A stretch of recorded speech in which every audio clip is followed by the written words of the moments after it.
Hey guys, Lord Odin here. Today we're going over the basic operation of the Tippmann A5 marker. Although the diagram shows an A5, the information can be applied to the X7 blowback, 98 custom, and US Army line of markers such as the Alpha Black, Project Salvo, and Carver 1. They may appear different on the outside, but on the inside the guts are almost identical, and you may often find that the parts are interchangeable from marker to marker, depending on the model. Some of you may already be familiar with MEF's animation, but I've painstakingly converted it over to Flash so that we can get a better understanding of the mechanics of the marker. So let's begin. Once a tank is connected to the ASA, or air source adapter, air will enter into the gas line and through the ASA plug. Air now enters the tombstone, where it is funneled into a narrow channel prior to entering the valve. It goes through the valve O-ring and washer, around the valve spring, and stops at the valve plunger. The plunger creates a seal against the valve seat and prevents air from continuing through the marker. At this point, it is pressurized and ready to fire. The marker won't fire until the rear bolt, or hammer, is released by the trigger. The hammer waits under tension by the compressed drive spring inside of it, but is held in place by the trigger sear. The drive spring pushes on the hammer and in turn pushes on the sear. The operator squeezes the trigger, which rotates around a pin and lifts the front of the sear. The sear also rotates around a pin until the lip of it clears the hammer. Once that happens, multiple things happen simultaneously. The trigger sear is pushed backwards by the sear spring and is reset, where it waits for the hammer to return. The hammer is connected by a linkage arm to the front bolt, and the entire assembly moves together in unison by means of the drive spring pushing on the hammer. As it moves forward, the entire assembly builds up momentum. The front bolt is pushed forward and in turn pushes the paintball into the detent.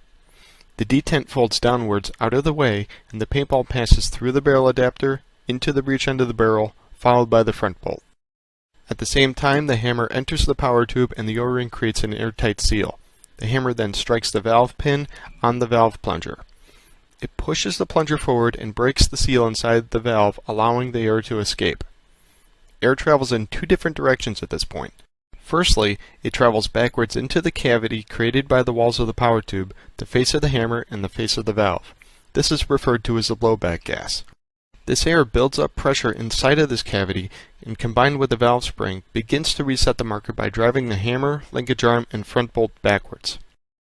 Secondly, the air splits into two halves and turns 90 degrees on both sides of the valve. We'll refer to this as the propellant gas to differentiate it from the blowback gas. Here, the air yet again diverts into two directions. One way is through the side of the marker where air powers the cyclone or response trigger, both of which operate on the propellant gas, not the blowback gas that pushes back the hammer. The other way has the air turn 90 degrees and channels it forward through four grooves located outside of the valve. If you have an older style A5 valve or a low pressure kit valve, there will be two large grooves instead of four smaller ones.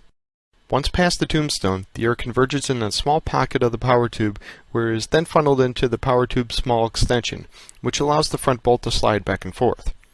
The air travels through the extension, through the front bolt, and finally pushes the paintball through the barrel.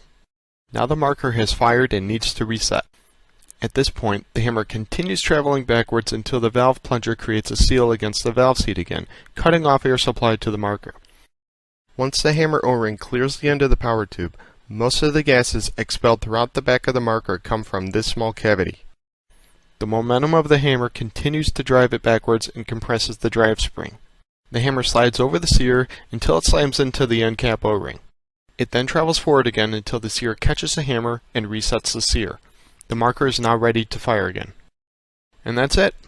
This may seem like a complex operation, but if you open up your degas marker, study the parts, and move the assembly back and forth, you'll begin to understand what's going on.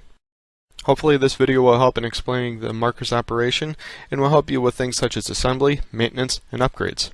Stay tuned for future videos, and thanks for watching.